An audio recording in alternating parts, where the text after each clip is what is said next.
Lloyd Begley. I'm the museum curator. Come on in.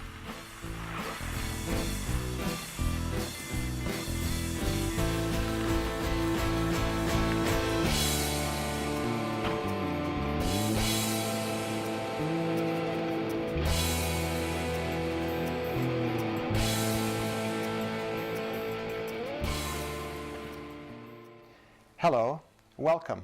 My name is Gordon Barnhart, and I am the Lieutenant Governor of Saskatchewan. I'm sitting behind an early 20th century mahogany desk in the study at Government House in Regina. Saskatchewan has always been a place of big dreams and larger-than-life characters.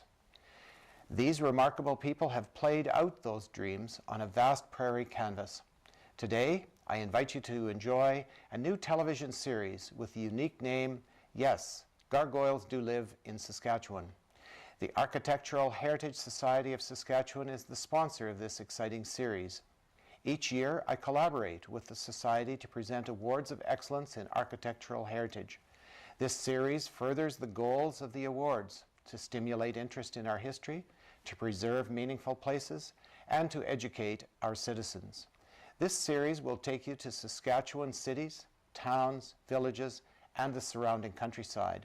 You will meet Saskatchewan people and hear their stories about the history, folklore, and built heritage of our beautiful province. I have always taken great interest in Saskatchewan's heritage, including this magnificent vice-regal house and our impressive legislative building. Join me today to discover the rich history of our province. You will experience a fascinating tapestry of stories woven together by Saskatchewan's people. I invite you to sit back, watch, and enjoy. And you know what? Gargoyles do live in Saskatchewan. Welcome to this episode of Yes, Gargoyles Do Live in Saskatchewan. It's the show that tells you all about what's happening in the world of architectural heritage.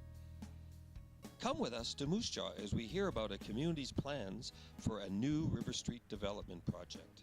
Listen in as we see students learning all about heritage preservation and hear all about their work. Finally, we will take you to Sukin and Ship Pioneer Village to see the Bachelor House, a story all in itself.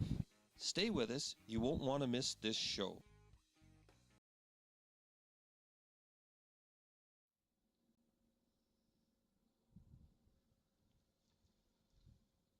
We're at the entrance to the River Street and the proposed development of the Little Chicago Development Company. I'm here with Bernice Crosby, and I'm here with Neil Montgomery, the developer.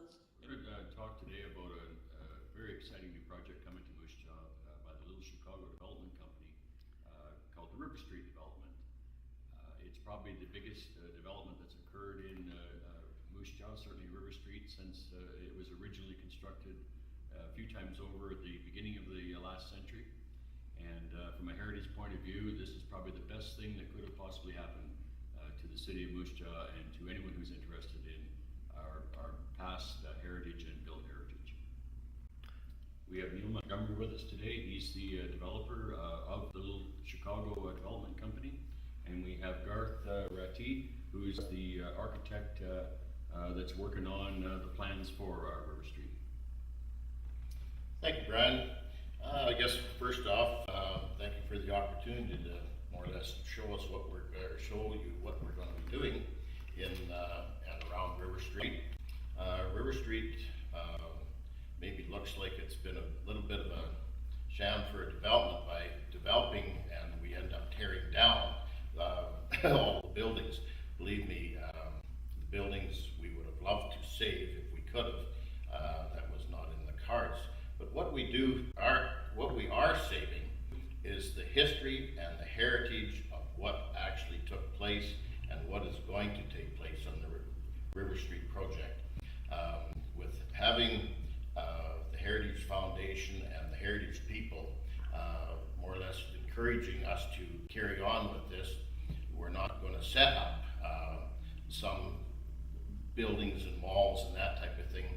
We're going to basically design and recreate at least 12 of the 16 hotels that were down on River Street, which will represent the story. When we are done, there will be a very nice walkabout downtown area of the history that made Moose Jaw as it is known throughout the whole Dominion of Canada, you might say. The heritage part that we're going to try to recreate is from 1919 to 1932. This is when the 1924 Moose Jaw had 24,000 people. Calgary had 4,000 people.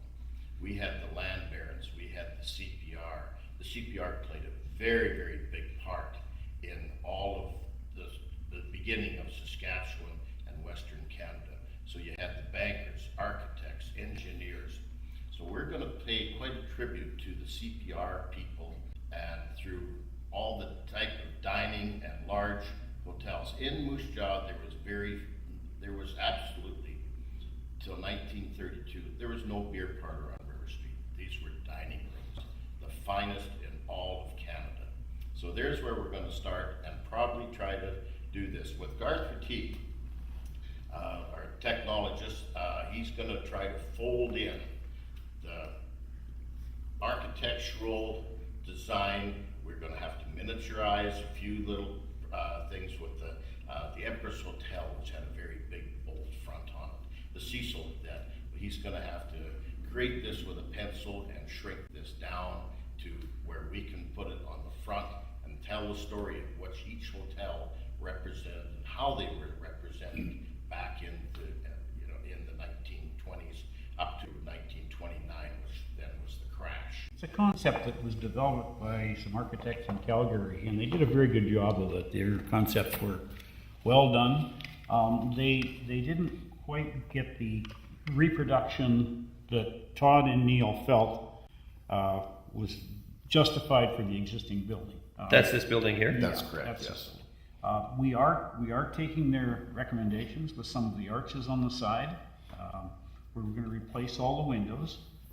That sign band will be put around there. So these windows that we're looking at right here?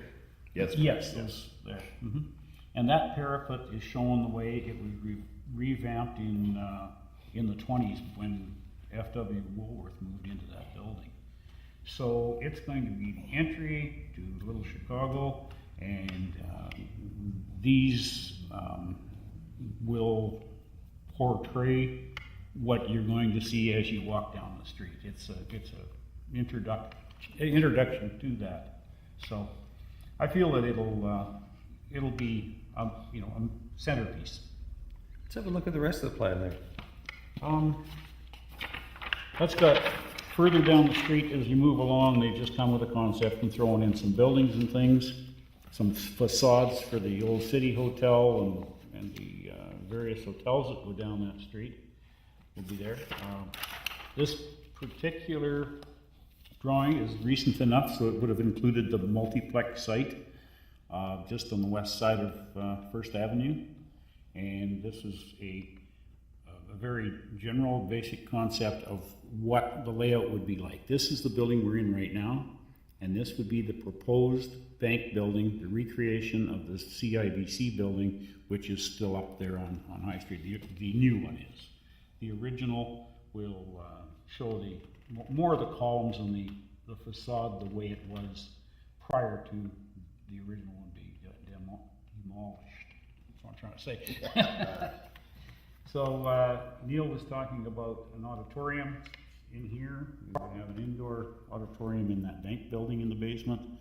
And we've got retail and residential upstairs in these areas. Garth is would be the one to sort of tell us a little bit where we are in the location of Moose Jaw, and tell you a little bit about this building, because he's done a little research, and he's doing also at the moment the design work for the outside of this building to more or less bring it up and recreate it back into the early 1900s. Well, I don't know how this is going to show up, but this is the Woolworth renovation to what was the Annabelle block in the 1920s. This is the building we're in now? And this is the building we're in now, that's right.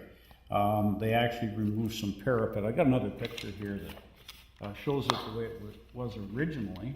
And it doesn't show up very well. You can see a portion of it in there with the awnings and things and the little round windows. It's got these arches up on top for more detail, and it had this top thing built in there. Now, when Woolworths renovated this building in the 20s, they actually took the parapet and dropped it down in spots and put on some limestone features above the windows and things, and they redid all the windows. And they put this band around, and a lot of people still remember that old store and the way it was, and that was built before the electric railways were taken out.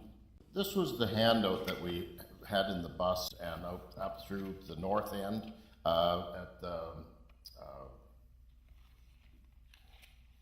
tourist center at the north end of Moose Jaw. Plus we had the bus more or less just told the history of what is going to be taking place down here, and how the development is going to perceive the legacy and the type of future developments that we want to create in Moose Jaw, in creating the 20s, the roaring 20s, the good times, and also the developments of the hotels and the proud, as it says, preserving the culture. And the culture was an amazing stories for all of River Street. We're going to tell the real story of the real Moose Jaw.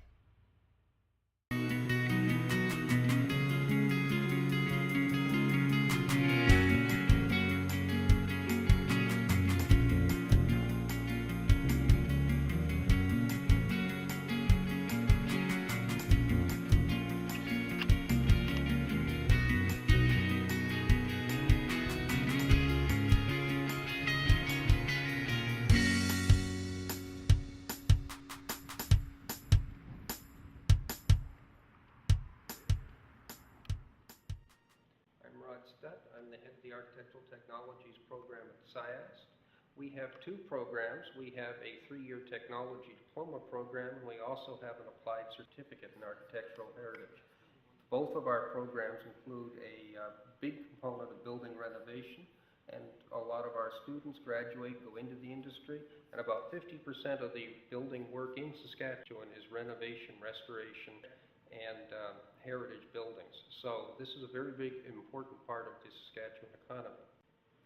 One of our students will explain some of what she's been doing this summer. My name is Kelly Snyder, and so far this summer we've been working on the Sukunin Museum renovation project, and we've been working on diagrams, I don't know if you can see it, but diagrams of elevations and floor plans, and just trying to get an idea of how the building was built when it was originally built, and doing some more research on the history of it and how it could be transformed into a building of the modern day.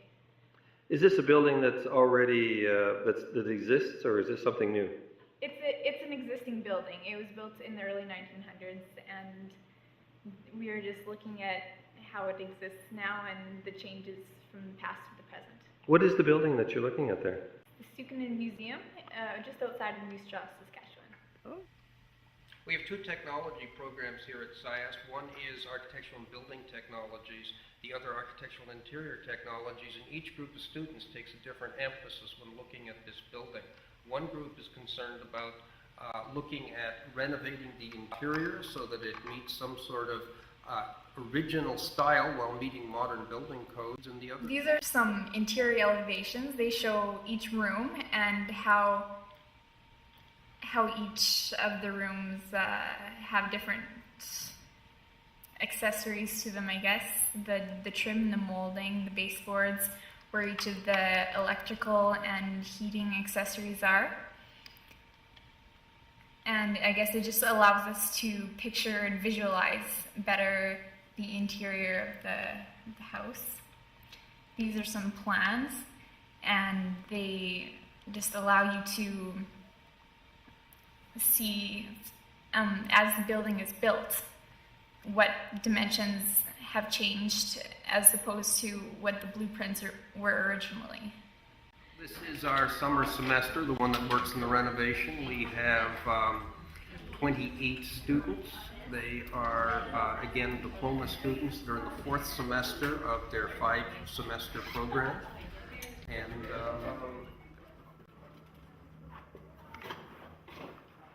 I'm going to show you this. Well, is a project that we did last summer in this course. This is the Wolseley Courthouse, and I'm not sure you probably want to focus in to see this. The students, as a group, the entire class, ascended on Wolseley for a day, took photographs, took measurements, did historical research, and in addition to some archival research, they